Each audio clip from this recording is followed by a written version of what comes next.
네, 1월 28일 장윤선의 취재 편의점 시작하겠습니다.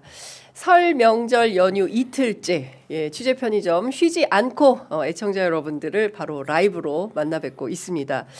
오늘 전국에 강추위 그리고 눈보라 그야말로 난리도 아닌데요. 빙판길 특히 조심하시고 운전하시면서 잠깐만 취재 편의점 틀어볼까 하지 마시고 그냥 직진하시기 바랍니다. 저희 명절 편의점 함께해 주실 두 분 초대했는데요. 프로파일러 배상훈 선생님 그리고 경향신문 구교영 기자 두 분 모셨습니다. 어서 오십시오. 네, 안녕하십니까. 네, 새해 복 많이 받으십시오. 네, 새해 복 많이 받으십시오. 네, 명절에 이렇게 함께해 주셔서 너무 감사드립니다. 네. 이따 오후에 또 보잖아요. 그러니까요. 본격 품앗이 방송.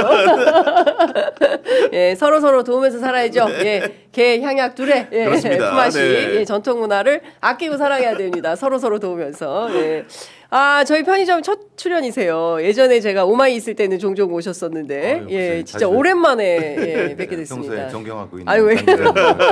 저는 늘 뵙고 있습니다. 사이트 이런 데서 항상 그 좋은 말씀 많이 듣고 있고요. 그래서 불러주셔서 너무 감사드립니다. 네. 오늘은 배상훈 프로파일님이 워낙 전문가시기 때문에 저는 주로 이제 옆에서 이제 운치를 돋구는 정도로 업무를 하도록 하겠습니다. 너무 좋습니다. 네. 저한테 다 모시는 건가요?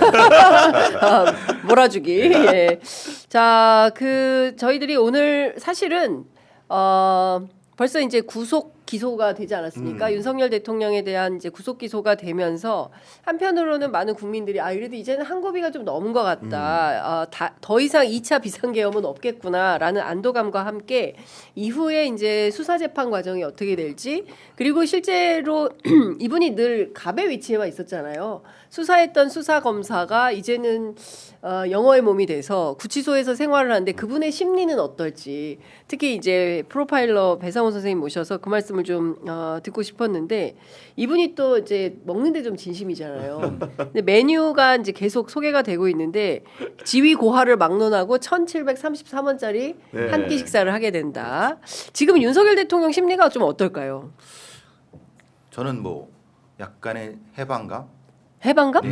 감옥인데 이렇게 생각하시지만 이게 이제 인간의 심리라는 게 사실 묘한 게 의존장애 혹은 어떤 사람한테 딱 붙어서 어떤 행위를 많이 했던 사람들은 거기서부터 벗어날 때 일종의 약간의 그 해방감을 가진다. 묘한 해방감을 갖습니다. 공간은 갇혀 있지만 심리적으로는 혼자 생각할 여유가 많으면은 그게 보통 그래서 전혀 그 감옥하고 어울리지 않는 사람들이 감옥에 갔을 때 처음에 몇 시간 정도는 공황 상태가 되거든요. 근데 그 다음에는 약간 해소되는 느낌을 갖는다고 합니다.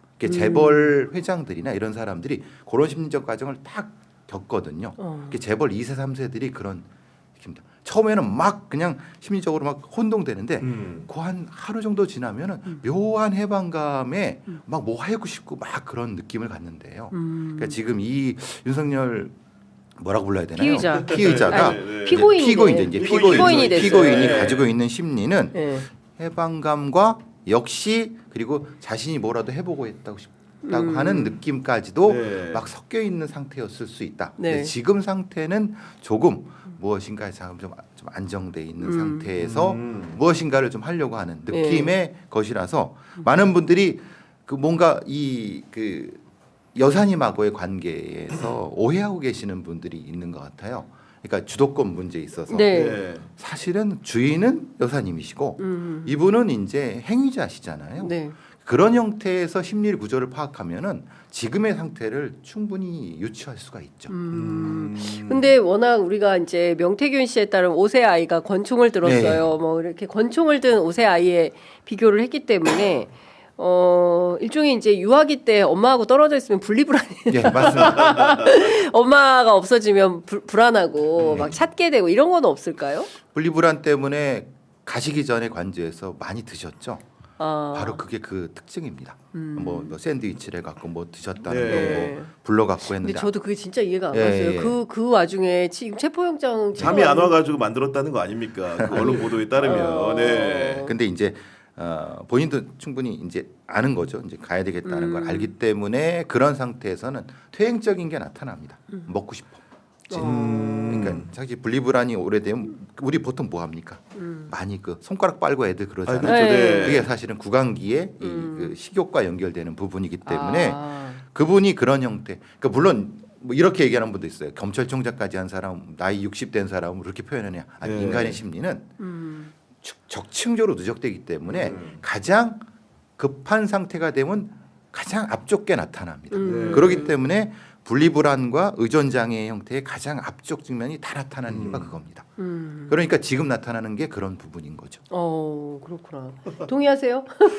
저는 이제 심리학자가 아니기 때문에 좀 전문성은 없지만은 일단은 그 수감 생활에 대해서 예고편을 소개를 좀 해드리면은 올해 설 같은 경우에는 과거 명절과 달리 특식은 없답니다. 특식은 없다. 뭐 그런 상황이고 특선 영화도 방영이 없다고는 하는데 기본적으로 제소자들이 볼 수 있는 교화방송 TV라는 게 있어요. 그래가지고 MBC, KBS, SBS, EBS는 볼 수가 있습니다. 유튜브 안 나와요? 유튜브는 안 나옵니다. 본인이 좋아하는 유튜브는 볼 수가 없는 상황인데 그래서 제가 혹시나 대통령이 어떤 채널, 윤석열 피고인이 어떤 채널을 볼까 고민을 좀 해봤는데 눈에 들어온 그 영화가 하나 있었어요. 뭐냐면은 오늘 밤 10시 반에 SBS에서 서울의 봄을 방영을 합니다. 그런데 그 시간대 제소자는 볼 수가 없다고 하더라고요. 9시에 끊잖아요, 방송을. 적절한 타이밍에 이제 방송을 하게 되는 모양새인데 여하간 본인이 어떻게 보면 쿠데타와 비슷한 일을 벌인 일인데 친일 쿠데타를 한 셈인데 성공한 쿠데타를 다룬 12.12 영화 서울의 봄은 보지 못하게 되었다. 이런 말씀을 좀 드릴 수 있을 것 같습니다. 이미 봤을 수도 있어요. 이미 봤을 수도 있는데 근데 저는 좀 그런 생각이 좀 들어요. 그러니까 어쨌든 이제 V1, V0 뭐 이러면서 그리고 뭐 기자들에게 전해진 바에 따르면 뭐 서울중앙지검장이 되고 검찰총장이 되고 대통령이 되기까지 이 전 과정에서 어떤 김건희 씨의 역할이나 이런 것들이 있었을 개연성이나 가능성을 높이 보는 사람들이 많아요. 그러니까 검찰 주변이라든가 혼자서는 아마 그걸 돌파하기 어려웠을 거다. 저는 절대적이었다고 봅니다. 상당히 절대적. 결정 장애가 있기 때문에 그 결정 장애의 보완은 여사가 했을 거라고 생각합니다. 그래서 뭔가 의사 결정을 할 때 그 여사의 그 충분한 조언, 이게 이제 사실 조언이 아니죠. 그래서 보통 우리가 그런 사람들 마리오네트 증후군이라고 하죠. 인형. 그래서 이제 여사의 역할이 굉장히 컸다. 그러니까 이 정권은 내 거다라고 생각하는 것이 당연한 겁니다. 김건희 씨가? 네, 당연하죠. 그래서 그분이 공천도 좌지우지하고 아무런 의논하지 않고 자기가 하지 않습니까? 그 이유가 또 내 건데 내가 내 마음대로 하는데 무슨 상관이야라고 하는 그런 의식, 주인 의식은 확실히 그런 느낌인 거죠.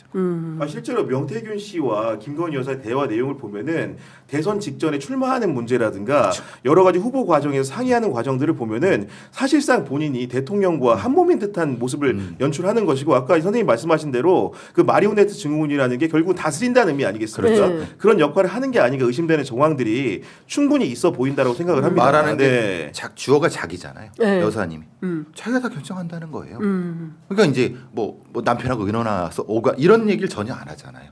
그거는 명확한 겁니다. 근데 이거를 부정적으로 얘기하실 필요 없어요. 예전에 뭐 정난정이나 아니면 문정왕후나 예전에 이런 많은 여걸들이 여걸이라고 표현하면 싫어하실 분들이 그렇게 생각하셨어요. 내가 다 한다. 내 건데 왜? 내 건데 뭘? 이 나라는 내 거야. 네, 그런데 뭐 걱정이냐라고 그러니까 일종의 자신의 어떤 주체적 망상이 이제는 고착화되는 단계까지 이르면 그렇게 얘기할 수밖에 없습니다. 그렇게 얘기하지 않고는 그러면 주변 사람들이 당연히 누구의 말을 따르겠습니까? 대통령실의 상당수가 이쪽 여사린 라인이라고 하는 건 당연한 겁니다. 그리고 김성훈이나 이런 사람들이 당연히 여사의 말을 따른다는 건 당연한 겁니다. 근데 실제로 그때 한 아프리카 정상회의 때 그 취재를 했던 기자에 따르면 이제 대통령 내외가 이제 서서 내빈들하고 악수를 하는데 김건희 씨 라인이 훨씬 더 길었다는 거예요. 그렇죠. 대통령 라인보다. 그러니까 이쪽이 실권이라고 생각하는 사람들이 줄을 쫙 쓴 거죠. 그러니까 이런 현상을 보면 이 권력 안에서 윤석열보다 김건희 파워가 훨씬 컸다. 그러면 지금 관저에 계신 그분은 지금 어떻게 지내고 있을까요? 뭐 언론에는 뭐 흰머리카락이 많이 늘어났다, 밥을 안 먹고 있다, 뭐 깡 말랐다, 누워 있는 시간이 많다. 저는 한마디로 예전부터 누워 있었어요. 네버 절대 그럴 분이 아니시다. 그분은 절대 그럴 분이 아니시다. 왜냐하면 의존형 장애와 의존받는 그러니까 보통 피식자 포식자의 관계에서는 이 포식자는 절대 어떤 본인이 좌절한 모습을 보이거나 그러지 않습니다. 끊임없이 대체제를 찾습니다. 계속 누군가와 연락하고 어떻게 돌파하지 이런 것들을 계속 얘기를 합니다. 전화 통해 불랍니까? 불나기도 하고 특히 이제 유튜브 많이 보시면서 네. 무엇인가 하는 계속 자기의 뭔가를 만들어내려고 하는 게 보통 이런 분들의 심리적 특징이지. 많은 분들이 그러니까 누워갖고 우리 남편 어떻게 할까 막 머리가 새는데 절대 그럴 분이 아니십니다. 어떻게 보면 되게 장점이죠. 네. 절대 굴하지 않아요. 굴할 이유가 없죠. 내가 만들었는데 네. 이거 실패도 또 다른 걸 하면 되지 라고 하는 특징적인 걸 가지고 있죠. 사실 박지원 의원이나 많은 분들이 뭔가 뭐 계엄의 오빠 뭐 이렇게 말씀하셨다고 하는데 그건 좀 약간 뭐 말이 좀 그렇지만은 상당 부분 여사님께서 무엇인가에 대한 어떤 든든한 무엇인가를 해주셨을 가능성이 높습니다. 왜냐하면 심리적으로 이분이 뒤에 든든하게 버티지 않으면은 대통령은 그런 주체적으로 하시기가 참 어려운 분이기 때문에 네. 그러니까 말이 어떻게 됐든 모르지만은 당연히 그런 상황이 됐을 거라고 보죠. 저는 붙여서 좀 생각해 볼 수 있는 네. 지점이 공수처가 결국 이제 접견을 해제했다는 거 아니에요? 금지를 네. 해제를 했는데 김건희 여사가 옥중에 있는 피고인 윤석열을 만나러 갈 것이냐 말 것이냐가 네. 사실은 그가 능동적 배우자상이냐 수동적 배우자상이냐 가른다고 보고 있고 네. 만약에 간다고 하면 당연히 통상적인 부부관계랑 비슷한 겁니다. 왜냐하면 우리 남편이 옥고를 치는데 얼마나 그렇죠. 걱정되겠어요. 그렇죠. 그러니까 수동적으로 뭔가 수발을 들러라도 가고 정서적으로 유대를 가지려고 하는 것인데 어제 보도 보면 어떻습니까? 안 간다는 안 가는 방향으로 방침을 정했다는 정했다. 게 보도에 나왔다는 건데 네. 그 얘기는 뭐냐면은 본인 자체가 남편을 수발드는 수동적 배우자상이 아니고 이 사안을 주도하고 상의하는 능동적 배우자상이라는 방증이 될 수 있겠다는 생각을 좀 해보게 됩니다. 그러니까. 네. 조금 심하게 얘기하면 일종의 좌절된 카드는 네. 크게 생각하지 않습니다. 이런 분들은. 그러니까 그 대통령 윤석열에 대해서 예. 김건희 씨 입장에서 보면 이 사람은 이제 좌절된 카드다, 좌절된 실패한 카드죠. 카드다, 실패한 끝났다. 카드일 수 있죠. 그러면 이제 새로운 카드를 찾아 나서는 새로운 카드일 거니까. 수 있죠. 예. 어. 충분히 가능하죠. 왜냐 근데 그게 현실화될 가능성은 거의 없잖아요. 없지만은 예. 이분의 망상이라고 하는 것은 오래전부터 있어왔던 그런 상황이기 때문에 네. 여기서 망상과 정상의 차이는 기본적으로 그분의 생활에 오신 거를 우리가 보면 알 수 있습니다. 네. 그러니까 이제 그런 부분에서 충분히 성공도 했고 음. 예를 들면 특정한 형태의 주가 조작 부분도 성공을 해갖고 다 감췄고 그리고 여러 가지 면에서 자신이 주도한 대로 여기까지 왔지 않습니까? 네. 성공할 거로 믿고 근데 이제 어쨌든 실패했다고 하면 다음 카드를 또 생각하시는 아니 근데 머릿속은 좀 복잡할 수 있을 것 같은 그럴 것 게 같아요. 사실은 왜냐면은 그 본인과 그 피고인 윤석열은 운명 공동체적인 관계이지 않습니까? 특히나 이제 권력을 창출한 당사자는 대통령 윤석열이기 때문에 지금 분리되어 있는 상황이 불안하긴 할 거예요. 왜냐? 지금까지는 대통령의 지위를 가지고 자신을 많이 지켜줬지만 이제부터 그 장막이 하나 거친 겁니다. 그런 상황이기 때문에 명태균 게이트 같은 경우에도 사실은 이제 탄핵 심판정에서 파면 결정이 내려진 이후에는 본인도 온전하지 못하다는 걸 직감할 수 있을 겁니다. 지금 보도를 그렇죠. 보십시오. 네. 이미 5월 10일 날 김영선의 공천이 있었는데 2주 전부터 명태균이 김건희 여사한테 형수님이라고 이제 그러니까요. 외부에 지칭하는 네. 그분에게 계속된 문자를 보냈다는 사실이 맞아요. 드러나지 않았습니까? 예, 그렇기 예. 때문에 그런 행위들에 대해서 범행 가능성 같은 걸 인지하고 있었을 것이기 때문에 그렇죠. 돌아올 후폭풍이 굉장히 두렵기는 할 것 같다. 지금의 상황이라는 것은. 그렇죠. 네. 그리고 실제로 김건희 특검을 피해가기가 어려워요. 제가 어제 국회 취재를 좀 했더니 어떤 얘기가 나오냐면 일단은 31일 날 최상목 그 권한대행이 내란 특검법에 대해서 거부권 행사 가능성이 높다고 점쳐지고 있고 물론 이제 그 정치권 내부에서 좀 시일이 있으니 좀 기다려 보자 그렇게 못할 것이다. 왜냐하면 국민의힘 쪽에서 요구하는 것들을 다 받아주었기 때문에 실제로 거부할 명분은 없다라는 얘기도 있지만 전반적인 기류는 31일 그 거부권 행사 가능성이 높다는 거예요. 그러면 민주당은 어떻게 할 거냐라는 걸 취재했더니 최상목 대행이 이번 주 금요일에 거부권 행사를 하면 다시 쌍특검 전국이다 우리는. 그래서 내란 특검, 김건희 특검 엮어서 또 간다. 그러니까 물론 이제 무한 반복입니다. 예, 그 될 때까지 입법 하는 될 거죠. 때까지 이제 보니까, 계속 네. 가는 건데 여기서 멈출 생각은 없어 보여요. 이제 그렇게 되면 김건희 씨가 직접적인 타겟이 되는 거고 다음은 나구나 이런 생각을 할 수밖에 없다. 그런 측면에서 본인도 상당히 심리적으로는 불안할 수밖에 없을 것 그렇죠. 같아요. 네. 상황적으로 내란 특검 사실은 수사는 진행됐기 때문에 거기에 대한 논란이 있을 수 있는데 김건희 특검은 사실은 어차피 해야 되는 거잖아요. 네, 네. 당연히 국민적 의혹이 있고. 그러니까 그런 면에서 당연히 자기한테 칼이 올 거라고 생각하면은 지금 이분이 고민하는 것은 비상계엄 문제가 아니라 본인의 나의 그것을 벗어날 것인가. 나의 사법 리스크를 어떻게 할 것이냐. 그것이 핵심일 거라고 생각합니다. 예. 그러니까 이런 분들은 버린 카드는 전혀 생각하지 않고 새로운 카드를 생각하는 아니 거죠. 왜냐면은 김건희 여사가 명태균 씨한테 보낸 메시지를 보면은 그 내용이 사실 충격적이에요. 왜냐면 사모님 창원시 의창구 출마한 김영선 의원을 지켜달라. 대통령과 사모님의 충복이 되겠다. 이런 맹세를 갖고 받아가지고 결국 관철시켰기 때문에 그렇지. 과정에서 브릿지 역할이 네. 김건희가 없었으면 김영선 본청도 없는 거예요. 그렇습니다. 윤석열 대통령이 어떻게 보면 떠밀려가지고 그 사모님의 부탁을 받고 한 경향성도 없지 않아 보이는 겁니다. 그렇기 때문에 이 부분에 있어 피의자성이라는 것이 버젓이 살아있기 때문에 아마도 특검에 가기 전에 창원지검이 탄핵심판 문제가 결정이 되게 되면 전격적인 수사와 입건을 통해서 조사가 진행될 수밖에 없어 그렇습니다. 보입니다. 네. 제일 걱정은 이걸 몰아갖고 그러니까 뭐 이제 이 윤석열이라는 사람이 피고인이 다 안고 가는 거. 그러니까 일종의 우리 말로 속된 말로 쇼부 쳐갖고 이 김건희 여사의 것은 네.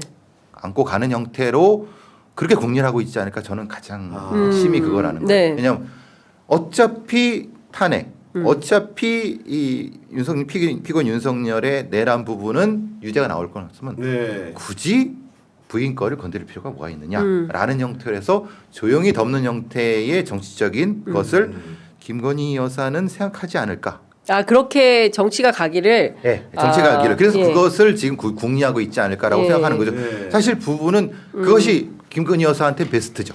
근데 실제로 그 지금 그 교수님 말씀하신 내용이 민주당 내부에 있다는 거예요. 제가 어제 취재하다가 깜짝 놀랐는데 이를테면은 지금 구속이 됐고 구속 기소가 됐기 때문에 이후는 이제 재판으로 가는 그렇죠. 거다. 네. 그래서 국회는 제도권 안에서 뭔가를 해결해야 되고 그리고 집회에 계속 나가고 이런 거는 시민사회에 맡기는 게 좋겠다. 이제 이런 얘기들이 조금씩 나오기 시작한다는 거예요. 그리고 이제 중도가 부부를 다 구속시키는 것에 대해서 좋아하겠냐. 남편이 감옥 갔기 때문에 부인에 대해서는 조금 뭐 봐줘야 되는 거 아니냐. 이제 라는 주장도 있다는 거예요. 네. 그런데 물론 이제 민주당은 워낙 스펙트럼이 넓은 정당이니까 그런 주장을 하는 동시에 뭐 말도 안 되는 소리 하냐. 김건희 특검이 사실은 이 비상계엄을 촉발시킨 명태균 게이트로부터 시작이 된 거고 그렇죠. 여기에 핵심 피의자가 김건희인데 어떻게 이 문제를 그냥 덮고 넘어갈 수 있냐. 이건 말도 안 된다라는 주의 주장이 충돌하고 있다. 사실은 그 피고인 윤석열의 운명의 상당수는 김건희 여사가 추동한 측면이 크죠. 그렇습니다. 왜냐하면 사실 여기까지 오기까지 네. 내란을 일으키기까지 여러 가지 동기적으로 생각을 그렇죠. 해보더라도 네.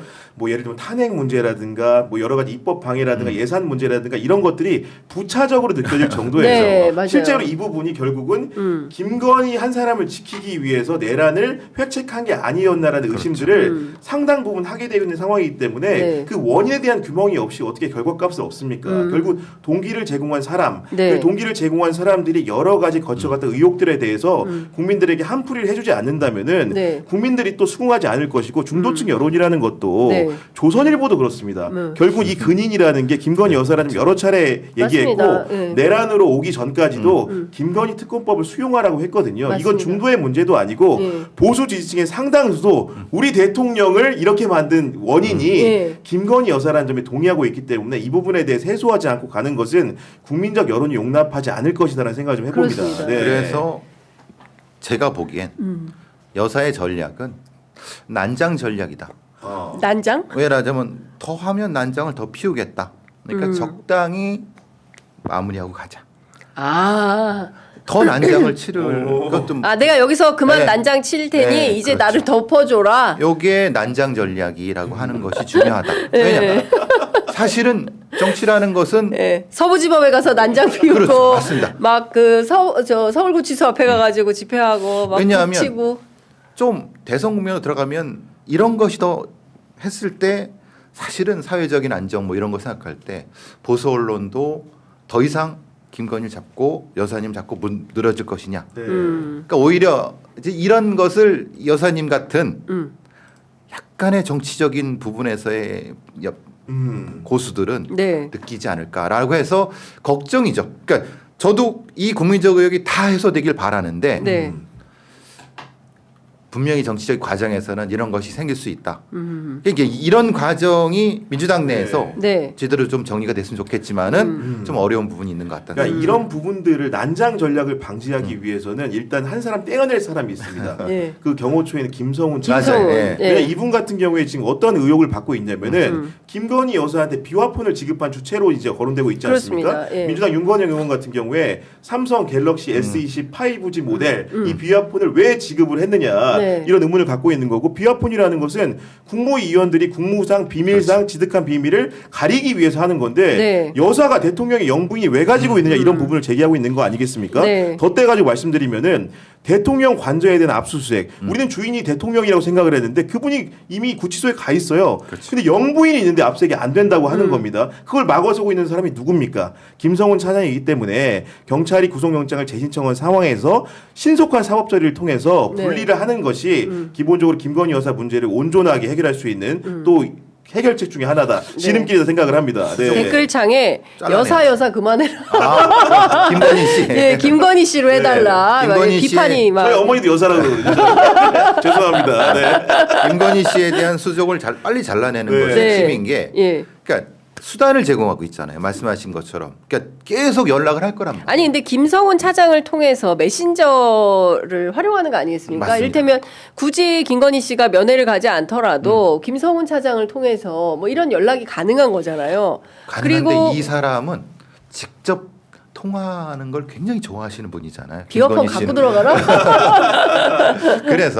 그래서 수족을 빨리 잘라내야 된다. 예. 근데 그게 가능할지 모르겠어요. 근데 지금 그- 상황에서. 그렇죠. 그러니까요. 지금 어쨌든 네. 현직 대통령의 신분이 있기 때문에 그렇죠. 아마도 그 파면 결정이 나기 전까지는 나기 전까지는. 경호법에 따라서 경호를 받기 때문에 네. 그건 어려울 거다. 그러니까 지금도 가장 중요한 것은 헌법재판소가 빠르게 이 파면 결정을 내려야 그 이후에 이제 뭐 추가 기소를 네, 하면서 맞습니다. 여러 가지 제기된 의혹들을 조금 적극적으로 할 수 있지 않을까라는 생각을 아니 그리고 해봅니다. 경호처 직원들 전부가 지금 이렇게 영부인 김건희 씨를 두둔하는 게 아니고 실제로 뭐 김성훈 차장이라든가 이광우 본부장 같은 네. 일부 소수의 충성파들이 소수죠. 있는 네. 거거든요. 그렇기 때문에 그런 분들을 떼낸다면 이 문제도 약간 객관화가 될 수 있다고 생각을 하는 것이고 네. 결국 김성훈 차장 같은 경우에는 여러 가지 혐의를 받고 있습니다. 단순하게 그 체포영장 집행을 막아선 네. 특수공무집행 방해 혐의뿐만이 아니고 경찰이 이제 새롭게 적용한 혐의가 대통령 경호법상 직권남용 혐의라는 거거든요. 그 얘기는 뭐냐면은 경호처 직원들을 무리하게 이제 속아내려고 했었고 거기에 더해가지고 비화폰 기록을 삭제 지시를 했다는 정황들이 있는 겁니다. 그렇기 때문에 이런 부분들을 빨리 제대로 혐의를 적용해서 신속하게 사업 처리할 수 있기 때문에 이런 부분들을 촉구하는 겁니다. 지금. 네, 그렇습니다. 경호처 내에 경찰을 많이 도와주는 분들이 있는 것 같아요. 네. 다수의 건강한 상식을 가진 분들이. 그러니까요. 근데 어찌됐든 뭐 이제 그 두 사람의 길은 이미 좀 정해져 네, 그렇죠. 있다라는 생각을 지울 수는 없습니다. 왜냐하면 이제 이미 뭐 어마어마한 범죄를 저지른 것이고 그 죄가는 안 치를 수가 없는 것이고 또 검찰이 회의까지 열어가지고 구속 기소로 방침을 정했기 때문에 예. 이후에 뭐 물론 이제 특검을 가면 더 센 수사를 받게 되겠지만 여기에서 그 사람들의 뭐 저런 무슨 뭐 예컨대 뭐 중간에 불구속을 한다거나 뭐 석방을 해준다거나 이런 것은 기대난망이다 불가능하다 이제 이런 말씀을 좀 드릴 수 있을 것 같습니다. 근데 제가 조금 그 궁금한 것은 이후에 이제 과정인데요. SBS도 그렇고 KBS도 그렇고 여러 가지 쭉 이제 조사를 하고 있는데 정권 교체, 그러니까 KBS 조사는 정권 교체해야 된다는 게 50%고 정권 재창출을 해야 된다는 게 39%예요. 그리고 SBS 조사에서는 탄핵을 인용해야 된다는 게 59%고 기각 또는 각하가 37%. 뭐 이런 등등의 이제 여론조사가 쭉 나오고 있습니다. 특히 이제 내란죄가 맞다. SBS 조사에서 56%, 해당되지 않는다가 38%, 구속이 적절하다 57, 부적절이 40. 내란 특검이 필요하다 60, 불필요하다 34. 쭉 이제 여론이 형성되는데 이 내란을 겪고도 정권 교체와 정권 재창출이 저는 이제 확 차이가 날 거라고 기대를 했는데 이런 국민적 대중적 정서는 우리가 어떻게 봐야 되나 이것도 좀 고민이 되거든요. 네. 네. 아마도 지금 이제 탄핵 심판이라는 과정 자체 그리고 이제 체포 과정 자체가 신속하고 정확하게 진행이 됐다고 한다라면은 네. 아마도 이런 여론 그 좁아지는 여론 격차가 좀 달라졌을 것 같은데 아마도 1차 체포영장 집행이 이제 무위에 그쳤고요. 그 과정에서 결국은 상대 진영이 결집할 수 있는 시간적 여유를 준 겁니다. 지금은 보수 지지층들이 꽁꽁 뭉쳐 있어요. 우리가 극으로 표현을 하지만 네. 그뿐만 아니고 영남을 중심으로 한 TK 정서, PK 정서라는 것이 국민의힘을 뭔가 그래도 다시 한번 정권을 창출할 수 있는 세력으로 인정하는 분위기까지 와 있기 때문에 네. 붙어 있는 상황에 있었던 여론이라고 생각을 하고 결국은 여기서 캐스팅 보터 역할을 하는 것은 중도층 아니겠습니까? 맞아요. 그러니까 중도층 민심이라는 것은 각종 여론조사에서 여전히 확인되고 있다. 아까 말했던 탄핵에 찬성하는 여론이 예를 들면 반대하는 여론보다 높다라든가 10% 이상 예를 들면 구속하는 원하는 여론이 불구속보다 10%의 넓은 것은 기본적으로 양당의 지지층들이 묶여 있고 그 사이에 있는 중도층이 손을 들어준 형국인 거거든요. 그렇기 때문에 대선 국면이라는 것도 지금 여러 가지 지표로는 후보들 1대1로 붙였을 때는 그런 현상이 나오지만은 네. 실제 대선 국면에 돌입하면 아마도 중도층들이 합리적인 선택을 할 가능성이 높아 보인다는 관측을 할 수 있을 것 같습니다. 그렇군요. 네. 선생님 어떻게 보세요? 합리적인 중도층을 설득하고 잡는 전략이 핵심적인 부분이죠. 지금은 극단주의자들이 과도하게 네. 부각되는 측면이 있어갖고 여론이란 게 사실은 뭐 왔다 갔다 하는 부분이 네, 있지 않습니까? 네. 그런데 적어도 탄핵을 인용해야 돼. 그리고 윤석열은 잘못됐어 구속돼야 돼. 이것이 절대적으로 많은 이유인 건 당연한 거. 중도층은 그렇게 생각한다는 거예요. 네. 다수의 건강한 우리의 국민들은 네. 그거를 붙잡고 가야 되는 거지. 네. 극단주의자들의 너무 시선을 주면 안 된다. 다만 건강한 방식으로 합법적인 방식으로 차근차근 진행을 시키는 게 중요하다. 그러니까 빌미를 주면 안 된다. 네. 그러니까 말씀하신 것처럼 그 1차 체포 때 빌미를 줘갖고 사실은 이제 삐그덕하면은 중도층도 민감해서 약간 그럼요. 그런 네, 부분이 예.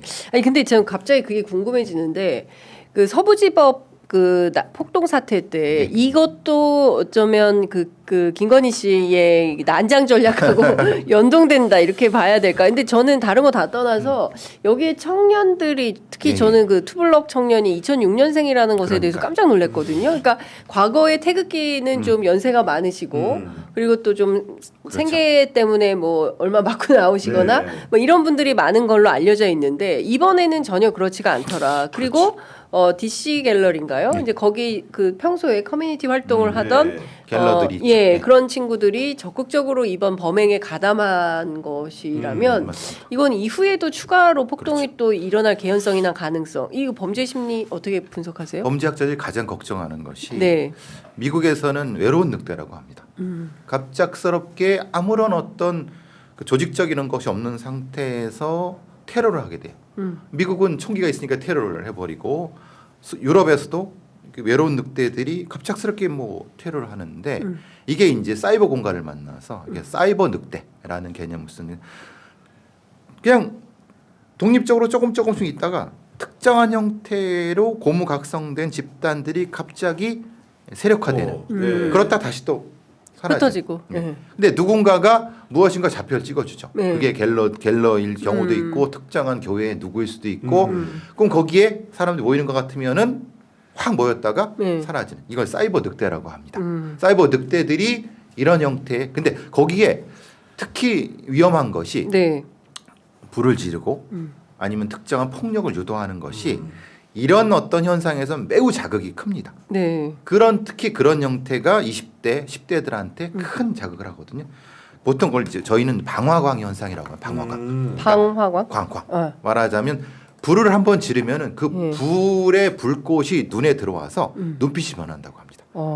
그래서 그것을 따라서 불나방처럼 쭉 들어가는 거죠. 네. 서부지법 현상을 딱 그 현상으로 표현하는 거죠. 네. 불을 지르려고 하고 또 뭐 하느냐면 피를 보면은 똑같은 현상이 나타난다고 합니다. 심리적으로. 그러니까 그것을 아마도 그 사람들은 너무 잘하는 것 같아요. 그걸 유도한 사람들은.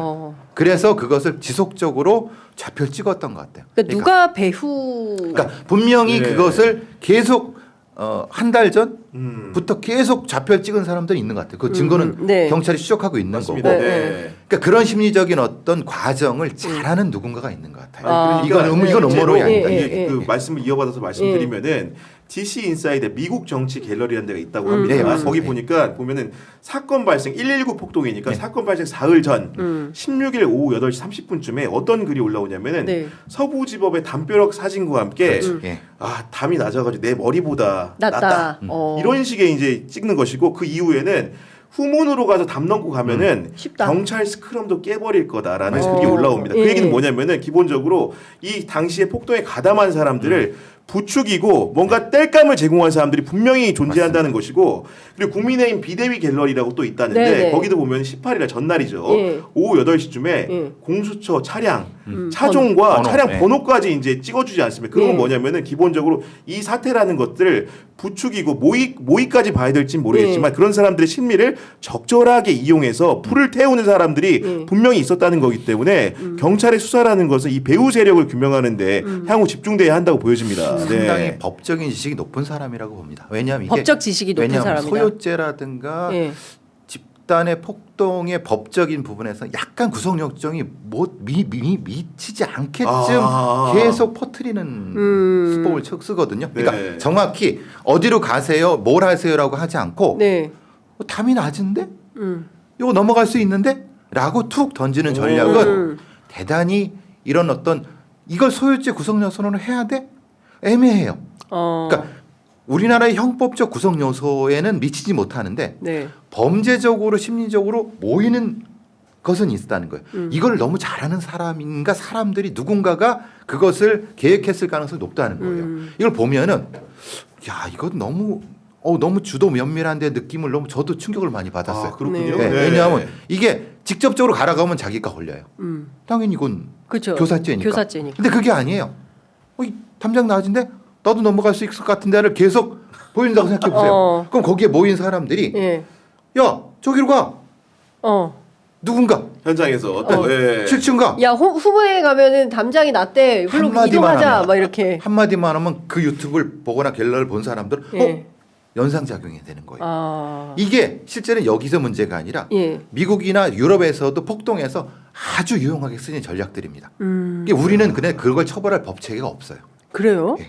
그러니까 우리는 아주 엄격하게 봅니다. 소유죄 같은 걸. 그래서 처음에 경찰도 소유죄 적용이 어렵다고 한 이유가 그겁니다. 근데 검찰은 해보겠다고 했는데 잘 안 될 거예요. 왜냐면 우리는 너무 판례도 없어요 사실은. 그러면 서부지법에 폭동을 일으킨 지금 뭐 63명으로 늘어났거든요. 구속자가. 그럼 이 사람들은 어떤 폭력 그냥 형처법으로 처벌받는 현직 건전물 침입이라든가 폭력이 이런 걸로 되지. 실제로 소유죄는 해당이 안 될 거다. 어렵다는 거예요. 물론 검찰은 계속 하려고 하는데 말씀드린 것처럼 지휘 체계 그리고 교사의 확실한 어떤 명령 체계 이런 것들이 있으면 되는데. 근데 그게 IP 추적 같은 거를 하면 누군지 확인은 되지 않습니까? 그런 글을 올리는데. 확인은 되는 이제 돌려가죠.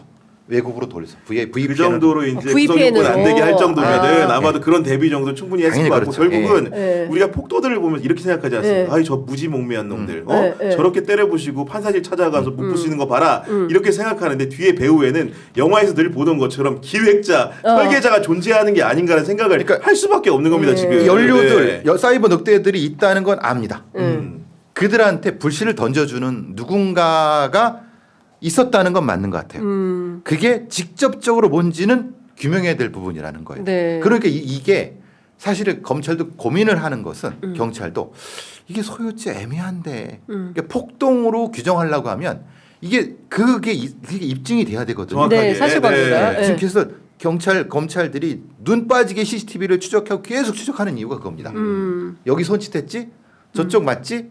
이거 했지? 전화 시간대를 계속 맞추는 이유가 그거예요. 아니 근데 이제 두 가지인데 하나는 이제 윤상현 의원이 그때 했던 뭐 어쨌든 훈방 조처에 대한 실제로 그 강남 경찰 근데 두 가지 미스테리가 있어요. 하나는 강남서장이 모르는 번호가 왔는데 밤 10시 넘어서 그 전화를 그냥 받았다. 받았더니 윤상현 의원이더라. 그런데 뭐 선처를 바랬다. 거기에 훈방이란 단어는 없었다라는 게 이제 국회 행안위에서 나온 얘기인 것이고요. 그리고 또 하나는 석도결 변호사가 새벽 1시에 거기 있었죠. 거기 마포경찰서 한 400m 정도 서부지법에서 떨어진 호프집에서 이제 술을 마시고 있었는데 본인 주장은 지역구 어르신들과 뭐 만남이었다. 새벽 1시에. 석동현이 거기가 지역구인가요? 아니죠. 근데 왜? 근데 하여간 거기에 있었던 사진을 이제 누굽니까? 그 민주당 국회의원이 공개를 했는데 네. 거기는 어르신보다 젊은이들이 더 그렇죠. 많았다. 근데 이제 그러면 물론 이제 이분들을 뭐 배우라고 특정할 수는 없지만 이분들의 행위에 대해서도 최소한 경찰 조사나 뭐 이런 게 필요한 건 아닌가? 그렇죠. 왜 그때 네. 그 시간에 가 있었는지. 그 사람들이 가지고 있었던 핸드폰의 IP를 추적하고 위치 와이파이를 추적해서 어떤 동선이 구성되니까 사실 뭐 수사 기법 위반 점을 찍어서 네. 모였다 이걸 계속 추적을 합니다. 아, 그 사람들하고. 네. 네. 왜냐하면 그 와이파이라든가 이런 거 위치 추적을 해갖고 네. 이 점의 일정 정도가 모였다. 그러니까 그게 되면은 실제로는 이게 조직적으로 움직였다는 것이 규명이 되거든요. 네. 경찰 일부는 그걸 하고 있다고 알고 있는데, 그러니까 만약에 되면은 석동이라는 사람이 거기서 무슨 얘기를 했는지를 알 수는 없다 하더라도 그 사람에 의해서 그 집단이 움직였다는 건 규명해낼 수가 있죠. 그리고 덧대서 말씀드리면은 네. 그 사랑제일 교회 특임 전도사라는 그렇죠. 분이 그 JTBC 영상에 찍혔다는 네, 거예요. 맞아요. 실증에 그 영장 판사방을 부수고 들어가는 발로 차는 거 다 그러니까 나왔죠. 봤더니 네. 그 증거가 정확하게 이제 딱 찍혔는데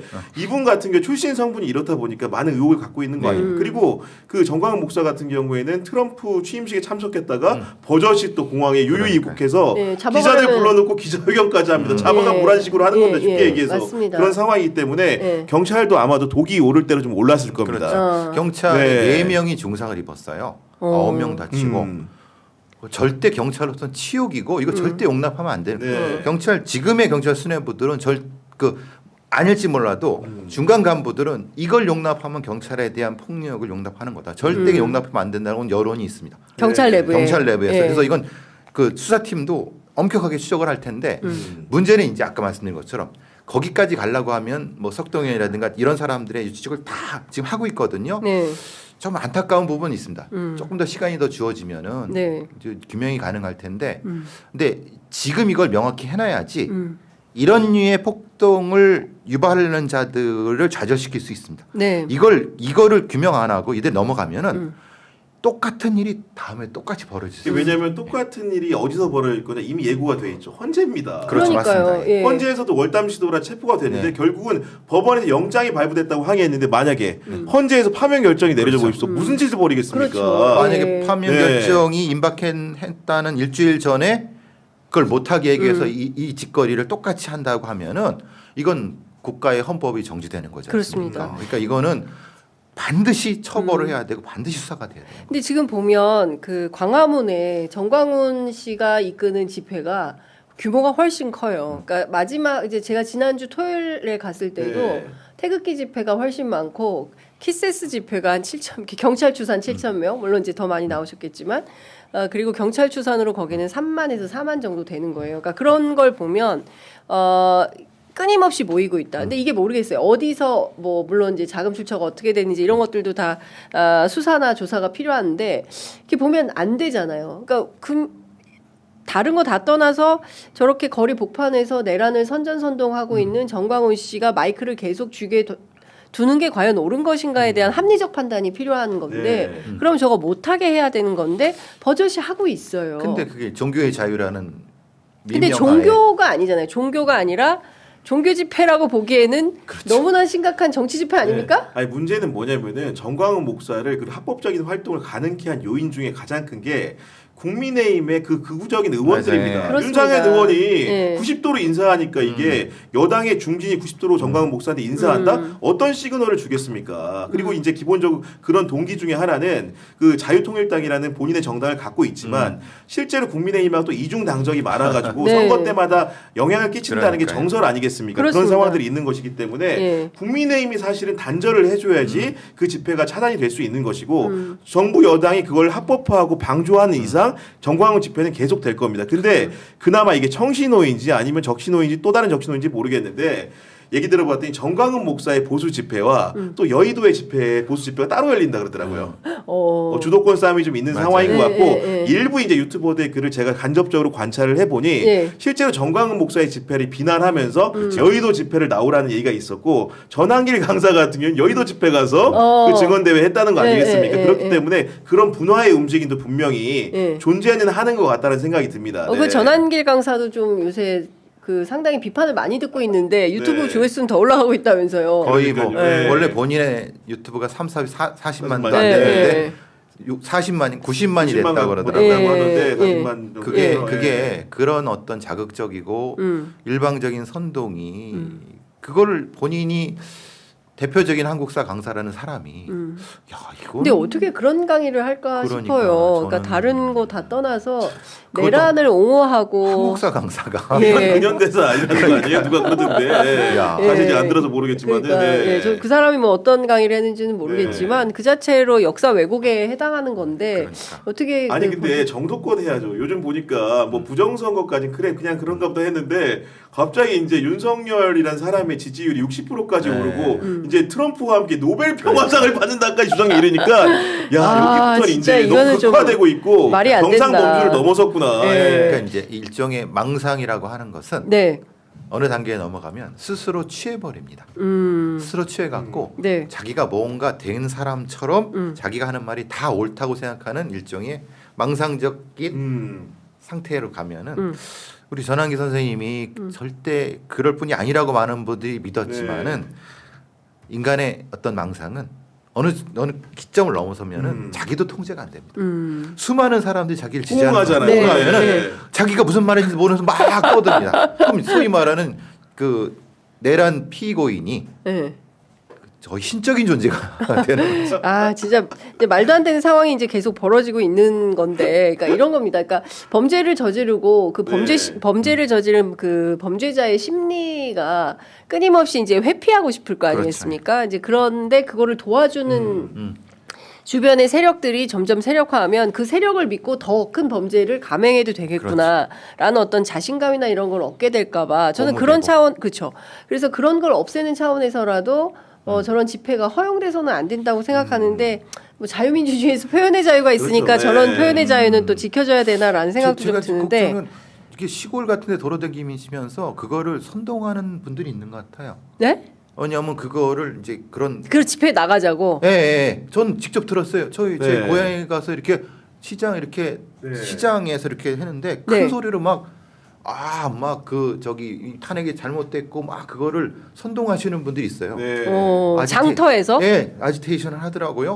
그래서 요번 그 저 일요일 날 예. 같이 가자라고 어디가 그런 어머. 야 이렇게까지 퍼졌나? 깜짝 놀랐었죠. 그렇군요. 와, 네. 심각하네요. 네.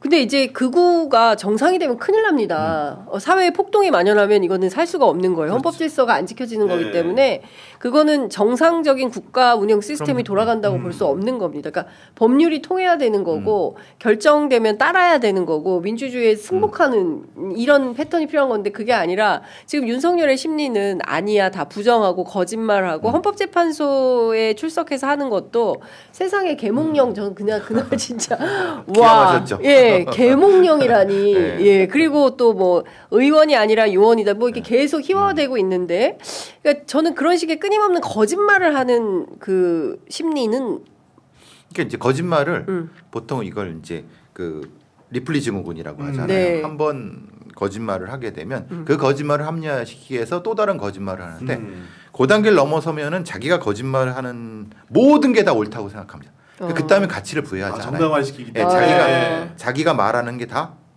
꿀이고 맞다. 이 자기가 말하는 게 진짜 다 진실이고. 진실이고 예. 진짜 내가 말하는 게 모든 사람을 다 평화롭게 한다고 생각을 합니다. 이 어느 단계에 이르면은 이게 그거를 중간에서 이제 차단해주고 네. 좀 설득해줘야 되는 사람이 있어야 되는데 네. 그런 정도까지 간 사람들은 절대 그게 귀가 안 들어옵니다. 아니 그러니까 이런 중대 사건의 피의자들을 변호하는 사람들의 입에서 나온 얘기 들으면 황당하게 그지가 더 없어. 심하죠. 그러니까 예를 네. 들면은 네. 경찰 탓이라는 거야 이게. 그러니까. 왜 길을 터줬냐 네. 니네들이 이런 얘기를 하고 있고. 저는 너무 깜짝 출입문 놀랐어요. 앞에서 왜 황급히 해산했냐 뭐 이런 네. 얘기를 하는데 네. 이게 변호인이 할 소리인지 모르겠어. 이 그러니까. 피의자들이 방어권에 행사하는 예. 건지 예. 자신의 정치적 견지를 입장을 해설하는 건지 모르겠어요. 예. 네. 그 사람들 이호영 경찰청장 직무에게 네. 사과해야 된다는 거예요. 그렇죠. 법원에. 그래서 아니 뭘 사과해? 아니 경찰이 길을 터져갖고 이 폭동이 났으니까. 그래서 죄명이 뭔지 압니까? 직무유기라는 거야. 그래서 그러니까. 경찰청장을 미치겠다, 직무유기로 진짜. 고소한다는 거야 지금. 야. 네. 근데 아니, 그러니까. 논리적 규정은 그렇게 될 수밖에 없습니다. 왜냐하면 폭도들은 폭도가 아닌 거고 폭도를 만든 거는 경찰이고. 거죠, 지금의. 와. 근데 그게 사실 4년 전에 미국의 국회에서 난입 때 똑같은 논리가. 아 그래요? 트럼프 그러니까 그쪽 사람들의 그 변호인들이 똑같은 얘기를 했습니다. 트럼프 진영에서. 네. 아니 유인했다. 예. 거기에 있는 경찰들이 지킬 수 있었는데 안 지키고 화면 보고 뺐잖아. 저기 보니까 또 열어줬네. 똑같은 게 나오는 겁니다. 그러니까 지금 트럼프 현상을 만들려고 하는 목적이 있는 만들려죠. 거다 이렇게 봐야 됩니까? 예, 왜냐하면 트럼프 현상이라고 하는 것이 네. 궁극적으로는 트럼프를 재선시켰잖아요. 네. 트럼프의 사법 리스크를 다 뭉개버리고. 근데 우리는 그러려면 개헌부터 해야 되네. 네. 권력구조 개편을 해야 이런 가능한 상황이 거 되는 아니겠어요? 거죠. 예. 그러니까 다시 출마가 가능하다고 보는 거예요? 그럼 불가능한데 우리 헌법 체계에서는? 왜 불가능하죠? 아니 지금 대통령, 그러니까 지금 현직 대통령이고 파면이 되잖아요. 네, 사면하면 되잖아요. 누가 사면을 해줍니까? 그러니까 그 사면을 어떻게든 왜냐 다음 대선에서 네, 그렇죠. 정권 재창출을 네, 해서 그래서, 네. 트럼프는 네. 사면을 받았죠. 네. 그러니까 사면 비슷한 건 된 거죠. 왜냐하면 네. 자기가 임명해놓은 대법관들이 네, 네. 그것을 가능하게 했는 거죠. 예. 그것을 하려고 하면 마가 세력이 세지면 된다는 거죠. 그러니까 그것처럼 지금 윤석열 세력이 세지면은 정권 재창출이 가능할 것이고 한 거죠. 정권 재창출을 통해서 내가 사면 받아서 다시 또 출마해서 출마하는 거죠. 근데 이거는 우리는 5년 단임제인데 개헌부터 해야 되는데 국민 투표해야 돼요. 제가 보기엔 그거는 불가능합니다. 보수 나중에는 여러분. 개헌을 유도하려고 그랬다 그런지 모르겠어. 이게 지금 근데 여러 이유를 대다가 생각해 보시면 기가 막힙니다. 아니 근데 저는 네. 그것도 정말 기가 막혔어요. 왜냐하면 비상 입법 기구를 왜 만들려고 했겠습니까? 이 양반들이. 당연한 거 아닙니까? 그거는 긴급 조치잖아요. 그렇죠. 통일주의 국무위원회를 또 만드는 거잖아요. 네. 상상력은 탁월한 사람들입니다. 네. 진짜로. 이거는 그러니까 왕정 국가를 만들려고 독재 국가로 가려고 했었던 그렇죠. 거고 그게 좌절이 되니까 네. 이제 지금 여기서 원래 우리 그럴 생각이 없었거든. 저는 제일 기가 막혔던 것 중에 하나가 군인들이 부당한 명령에 따르지 않을 줄 알고 자기가 그런 계엄을 잠깐 했던 거다 경고성으로. 자기 계속 합리화, 끼워 맞추기, 네. 끼워 맞추기. 예. 근데 그게 우기면은 트럼프 현상이라는 건 우기면 되잖아요. 힘인 사람이 우기면 뭔가 물론 90%는 자기를 안 믿지만은 10%는 어차피 10%가 중요하니까. 네. 중요한 거는 유럽의 현상이라는 거죠. 그 파리 폭동, 런던 폭동을 겪으면서 사회가 좀 극우파들을 싫어할 것 같다고 생각했는데 오히려 지금 유럽은 극우파들이 일당 이당이 막 되고 있어요. 그러니까 오히려 이렇게 고무되고 있는 것이 아닐까라는 부분 때문에 걱정스러운 거예요. 그러니까 유럽의 극우처럼 한국에서도 극우가 출연을 해서 정치 세력화된다. 세력화해서 우리가 얼마든지 해볼 만하다. 해볼만하다. 이런 판단 속에서 지금은 좀 어려움이 있지만 이거를 이기면 그렇죠. 극우 세력화는 가능하다. 이렇게 보고 있다는 거잖아요. 프랑스나 독일이나 지금 다 그러고 있죠. 극우파 2당 1당이 됐습니다. 그렇죠. 네. 이게 가장 걱정스러운 거예요. 그러니까 이것이 저런 도라이들, 저런 미친 자들이 무슨 정치를 해라고 하는데 실제로 르펜 같은 사람들은 일당이 되고 그러잖아요. 이당이죠, 이당. 이당. 그리고 지금 사실 트럼프가 다시 당선됐다는 것도 국제사회 그럼요. 충격이죠. 네. 그러니까 트럼프를 보면서 희망을 얻나 보다. 근데 누누이 말씀드린 윤석열은 트럼프가 아니고요. 아닙니다. 다르고 네. 기본적으로 우리나라 이제 극우 정당의 그런 토대가 된 점들은 굉장히 아쉬운 부분이지만은 아마도 정치의 주요 행위자들은 지금 동상이몽을 하고 있을 겁니다. 네. 정광훈 목사 같은 경우에도 과연 피고인 윤석열의 부활과 동시에 그 계엄을 정당화하는 방식을 통해 가지고 그 자기 정치를 실현한다고 생각을 할 그렇게 아니라고 생각을 하고 그 윤석열이라는 사람을 도구화시켜서 이용하는 과정일 거라고 생각을 합니다. 그러니까. 자기 정치 세력을 강화하기 위한 수단인 것이고 권영세 비대위원장, 권성동 원내대표도 마찬가지일 겁니다. 윤석열의 역할은 조기 대선으로 갈 때까지 우리가 페이스를 맞춰주는 역할인 것이지 그 사람을 부활시켜서 대통령을 다시 시킨다는 생각을 과연 하고 있을까요? 아마도 피고인 윤석열은 그렇게 생각할지 모르겠지만은 주변에 그를 이용하는 사람들은 여기까지가 그의 역할이었다. 기소가 됐으니까 이제 다른 방법을 찾아야겠다. 많이 올라왔네. 이 정도로 생각할 가능성이 높습니다. 네, 저도 그렇게 쓰다 버리는 그렇죠. 카드다. 그러니까 이미 그 똥집 막대기다. 이제 저는 그런 평가나 그런 게 있을 거예요. 그 사람들 안에서. 김건희 씨의 초기 인터뷰를 보십시오. 네. 초기? 초기. 자기가 정치를 하고 싶은 사람입니다, 이 사람. 자기가 정치를 하고 싶은데 실제로는 김건희 네. 대통령 출마합니까? 출신 성분 때문에. 출신 성분이라는 것은 이런 게 아니라 네. 본인이 학력을 많이 이렇게 하면서 예. 사실은 그런 어떤 기본적인 부분이 예. 있었기 때문에 본인이 못한 그분 발언을 많이 보시면 진짜 이 양반은 자기가 정치를 해야 될 사람 같아요. 막 이것도 하고 맞아요. 네. 저기 서울의 소리 기자님하고도 오. 얘기 네, 많이 했어요. 예. 자기 구상, 통일 구상까지도 막 말씀하시잖아요. 실제로. 근데 그걸 못하니까 대리인을 내세웠다고 저는 생각을 하는데. 아 윤석열 대리인. 그렇죠. 네. 만약에 효용이 있었다면 또 새로운 대리인을 그럴 세워요. 수 있다는 생각이 그러니까 들어요. 본인이 예, 본인이. 저는 직접 그렇게 나서지는 아니하고. 근데 그래서 직접 저는 계속 많은 분들이 지금 나서시라고.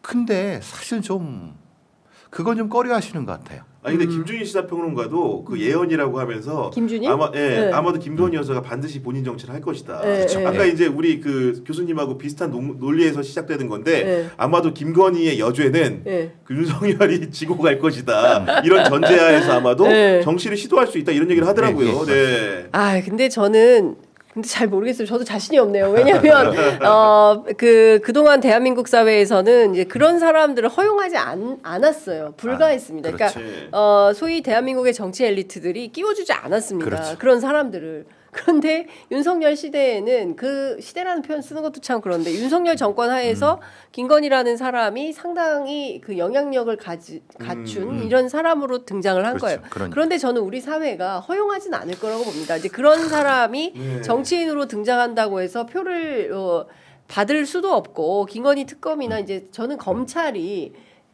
잔인하게 조사를 시작할 거라고 봐요. 그렇죠. 검찰과 경찰에서 기회주의자들이니까. 그럼요. 그동안 쥐고 있는 얼마나 많은 수사 맞습니다. 정보들이 있겠습니까? 근데 그걸 네. 토대로 저는 김건희 씨는 굉장히 아주 힘들어질 거다. 왜냐하면 그게 맞지 않겠습니까? 잔인하게 수사를 해야지 자기들이 살아남기 그렇죠. 때문에 예. 검찰의 핵심에 있는 사람들은 반드시 제거하려고 할 거예요. 음. 그런데 이제 저는 거꾸로 김건희 씨가 반대로 네. 먼저 선빵을 치지 않을까라는 생각이 드는 거죠. 어떤 방식으로 가지고 있는 게 많잖아요, 사실은. 뭘 갖고 있어요? 그러니까 흔히 말하는 캐비넷이라고 하는 것이 우리가 큰 것이 아니라 작은 거라도 사실은 약점이라는 것은 되게 무서운 거거든요, 검사들한테. 그러니까 그때 근데 약점은 찾아와서 뭐 김건희 했다 이런 일들에 대해서 다 폭로를 한다. 그런 형태가 되는 그때 거죠. 당신 나한테 이런 얘기해놓고 그렇죠. 말이야. 그때 이명수 기자 또 인터뷰하면 재밌겠네요. 이명수 기자가 저게 적은 적이다. 예, 그 검찰 지금 포토라인에 섰을 때 자기를 꼭 좀 불러달라 남자 기자 대표로 누님 우리가 여기서 만나네 그 말 꼭 해보고 싶다라고 근데 했는데 그게 망상일 수도 있지만은 사실은 김건희 씨는 현실적으로 생각할 거라고 생각해요. 그러니까 자기는 이게 표현한 게 망상이지만은 그분은 진짜 정치를 하고 싶은 사람 같아요. 근데 어떤 저는 형태로든. 어떤 형태로든 김건희 씨가 정치를 하고 싶기는 하겠지만 그리고 본인 스스로 통일 대통령에 대한 비전 그 얘기를 제가 2022년부터 들었거든요. 그렇죠. 당선되고 나서 그해 여름에 제가 제가 그런 얘기를 했었는데 실제로 그런 비전이 나온 근데 건 사실인데 제가 보기에는 제가 장선배 있다 보니까 석 달 전에 민주당에서 얘기했던 비상경 같은 얘기예요. 맞아요. 그러니까 그런 얘기일 수 있다는 겁니다. 제 얘기는 석 달 후에 또 정말 정치한다고 하시니까 갑자기 장 선배가 지금은 이제 가당치도 않은 얘기라고 하지만 또 우리가 그때 현실을 마주하고서 야. 그때 우리 배상훈 교수님 말 들었어야 돼. 이런. 근데 한국의 정치 엘리트들이 실제로는 건전하게 그런 사람들을 밀어내야죠. 그렇죠? 근데 그렇지 못한 상황이 촉발되면은 그런 사람들이 들어오는 여지를 줄 수 있다. 그럼 나라 망하는 겁니다. 그러니까. 왜냐면 큰일 납니다. 자유통일당에 비례대표가 있거든요. 실제로 그 명부 써지는 거 보십시오. 그러네. 예. 자유통일당 비례대표 불가능한 일은 아니에요. 이게 김건희? 예를 들면 자유통일당 대통령을 지킨다는 목적 의식과 비슷하지 않습니까? 이게 그럴 수 있겠네요. 예. 와 그럴듯하네. 뭐 당장 선거는 아니겠지만 당연히. 네. 네. 자유통일당이 됐든 극우정당을 만들어서 진짜 무슨 르펜처럼 미친 척하고 할 수도 그렇죠. 있는 거죠. 그렇게 예를 해서 들면. 김건희 네. 후보를 내세워서 근데 지금 대통령 출마하기에는 너무 범죄 혐의가 많고 그렇죠. 네. 일단은 감옥부터 가야 될 것 같고 뭐 출소 이후에 어떻게 될지는 모르겠지만 지금으로서는 현실 사법 체계 안에서 그렇습니다. 이 범죄 혐의를 피해갈 길은 없다. 당장 그 창원지검에서 확보해둔 김건희 씨와 관련된 여러 수사 기록들이 있기 때문에 이걸 어떻게 피해가겠냐 이거는 저는 현실적으로 불가능하다라는 생각은 좀 듭니다. 그러나 가능성은 있을 것 같다. 옥중 출마 이런 거 가능하잖아요. 그죠? 아니 불가능한 일은 아니죠. 형이 확정이 되지 않았다고 한다면. 그게 피해자 코스프레가 굉장히 잘 먹히거든요. 네. 장윤성 기자님이 아니한 생각을 하고 계시다니까요. 댓글에 이거 썸네일 만들면 안 되고 안돼 큰일 나. 예. 하여튼 상당히 근데 뭐 기괴한 일들이 너무나 많이 벌어졌고 사실 2024년의 그 하반기는 정말 대한민국 국민 그 누구도 상상하지 못했던 그런 일들이 벌어졌기 때문에 또 어떤 기괴한 일이 벌어지지 않을까라는 것 때문에 잠도 못 자고 내란성 불면증에 시달리는 온 국민이 뭐 그렇게 살았던 거 아닌가라는 생각이 좀 듭니다. 어렵네요. 어렵고 힘들지만 그래도 어쨌든 2025년 새해가 밝았고 이 새해에는 그동안 있었던 내란 세력들을 좀 걷어내고 새로운 어떤 정치 사회의 제도화가 필요한 거 아닌가라는 생각이 좀 드는데 시간이 다 돼서 그 얘기 좀 조금 마무리로 들어보도록 하겠습니다. 이거 제가 앞서 이제 정권 교체 또는 정권 연장, 재창출 이런 여론조사 말씀을 좀 드렸었는데요.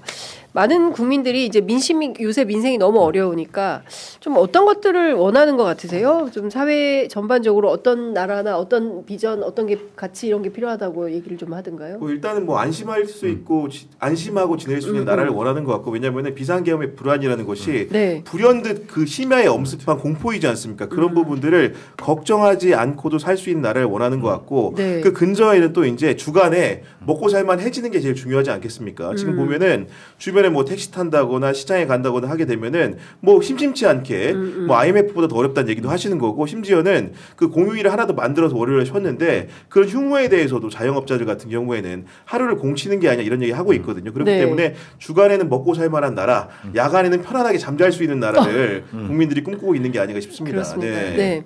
그러니까 안정을 깨트린 거예요. 이 집단들의 잘못은 큰 잘못은 밤에 갑작스럽게 총든 군인이 나타날 수 있다고 하는 불안감. 이거는 대단히 큰 거거든요.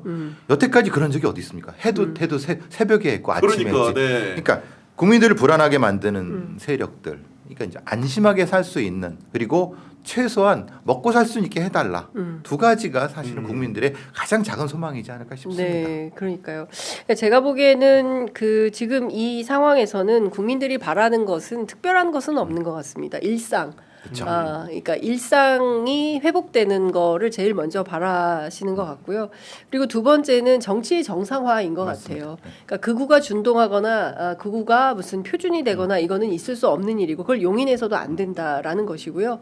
정상적인 정치 질서가 회복돼서 그야말로 그 전체 국민들이 원하는 어떤 평화 담론, 민주주의 질서 뭐 이런 것들을 훼손시키지 않고 정책으로 승부하는 정치 지형이 만들어지기를 희망하는 것 같습니다. 이래야 이게 대한민국인 것이지 뭐 말도 안 되는 그런 주의 주장들이 아무렇게나 그거는 이제 윤석열 때는 가능했을지 모르겠지만 이후에 새롭게 수립될 새 정부에서는 그거는 상상도 하기 어려운 영역으로 저는 그야말로 박물관에 못질해서 박아두고 더 이상 못 나오게 했어야 돼. 그건 사실 2016년 박근혜 때 그때 그렇게 했었어야 됐는데 그때 제대로 처리되지 못했기 때문에 또 우리가 이런 고통을 당하는 거고 우리 후대가 또 똑같은 일을 당하지 않기 위해서는 이번에 확실하게 정리정돈을 하고 넘어가야 된다. 그렇지 않으면 또 그 다음에 또 누가 내란을 일으키려고 할 수 있을지 모르는 거 아니겠습니까? 이거 우리가 45년 만에 이런 일을 겪기 때문에 다시는 우리 역사에서 이런 거는 발붙이지 못하게 해야 된다라는 생각이 좀 듭니다.